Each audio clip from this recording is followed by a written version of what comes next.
Good morning, everybody. We're going to try today to put an alternator on this 2012 Mini Cooper Countryman S without putting it in service mode.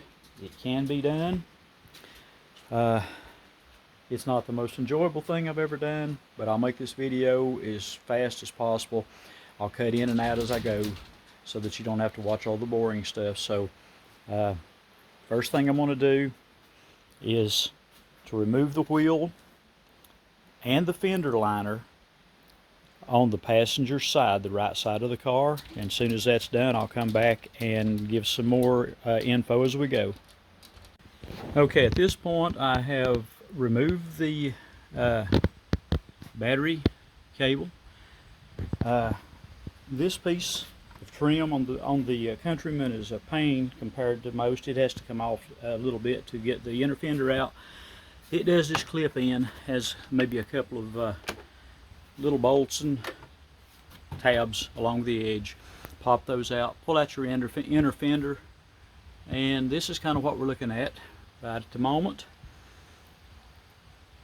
Next thing I'm going to do on this headlights, you'll have a bolt here and a corner bolt over here. Take those both out. On your hood latches, take the two Torx nuts out, bolts out on each side. This top radiator support cover, whatever you want to call it, right here has two bolts here, two on the other side, the same position. In the front, we will undo the little plastic part of the grill from it with these bolts. It has bolts along the edge of it here as well as over here.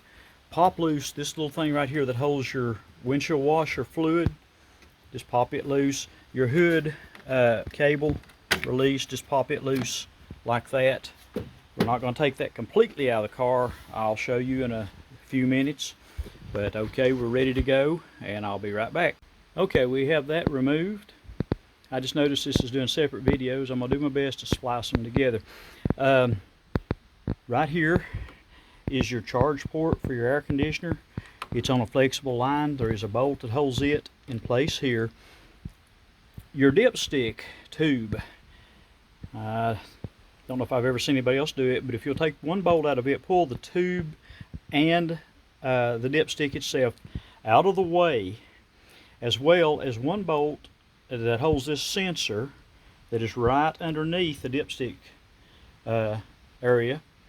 Take those out. That will free up space for this alternator to come up through here without having to remove, basically slide forward the bumper area and put it into service mode.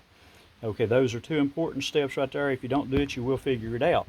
This hose right here from the turbocharger and bolted here, and undo your connection here. There is a clamp at the bottom. Slide this out of the way. Okay, with that stuff out of the way, let me find my flashlight, but anyway, don't need it. You can see now the tensioner for your belt. The alternator is directly under it. There's two bolts in the front of this tensioner. If you can see my finger, I don't know if you can or not, but anyway, right in the front here is two bolts. They are actually female Torx, if you want to call it that, number 10. If you don't have that, an 8mm wrench will fit. Just be careful, don't strip them. Disconnect your exciter wire from the alternator, as well as the main charge wire that goes from the alternator to the battery. Take out those two bolts. In the bottom of the alternator, there will be one of these same bolts. They're about 4 or 5 inches long. You'll have to use a wrench, either female Torx wrench in a 10 or an 8mm wrench, because your air conditioner line, if it has air conditioning, and of course I'm sure it does, will not allow you to get a socket or anything in there with any depth to it. So keep that in mind. Take out those 3 bolts and your alternator will come free. I'll show you with a little prayer, a lot of work. You can work the alternator right up out of this hole.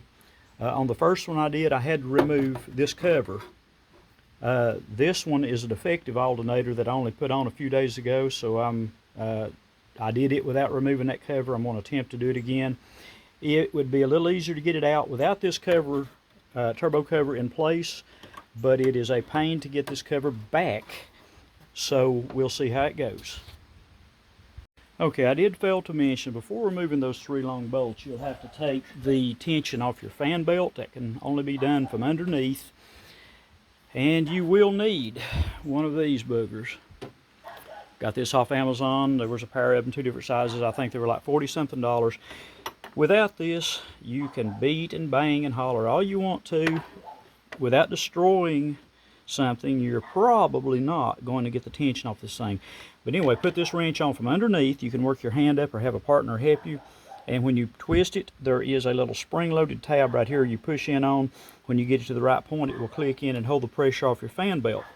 Underneath, you have a water pump tensioner right there. There's a little tab on it. You will pull it out and latch it. That will free this thing up from the back of the fan belt on the crank pulley so that you can slide the fan belt off. Do not skip that step. It is a must in order to get the fan belt off the crank pulley. It's possible, I guess, that you could leave it on the fan belt on everything except the alternator if you can slide it off of it and save that step. But anyway, that's how it's done. This little sensor here I'll pop out of the way to give me access in here with my hand a little bit better. And I forgot to tell you, put something down, because where you take the little sensor out of the front of the motor right there, it will drip some oil. Alrighty. Okay, first time I did this job on mine, I hate to say it, but it took 5.5 hours. I've heard of it taking a lot longer. After starting on this one this morning, 49 minutes later, the alternator's laying on the floor ready for the new one to go in. I'll have to get it picked up today. We'll get her back in there. I'll give you all a time when I get finished, but everything goes back together just like it did coming out.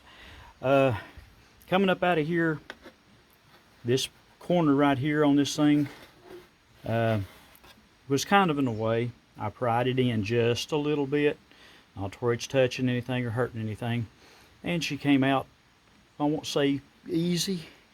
It's kind of like pulling a square peg through a round hole, but it works. So anywho, we'll get back with you soon. Thanks for watching.